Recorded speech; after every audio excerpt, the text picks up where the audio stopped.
श्रीलक्ष्मी श्रीमहालक्ष्मी क्षीरसागरकन्यका उत्तिष्ठ हरिसम्प्रीते भक्तानां भाग्यदायिनी।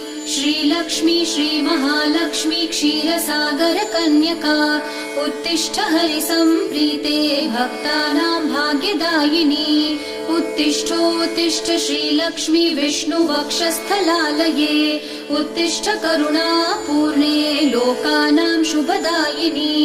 उत्तिष्ठोत्तिष्ठ श्रीलक्ष्मी विष्णुवक्षस्थलालये उत्तिष्ठ करुणापूर्णे लोकानां शुभदायिनी। श्रीपद्ममध्यवसिते वरपद्मनेत्रे श्रीपद्महस्तचिरपूजितपद्मपादे श्रीपद्मजातजननी शुभपद्मवक्त्रे श्रीलक्ष्मी भक्तवरदे तव सुप्रभातम्।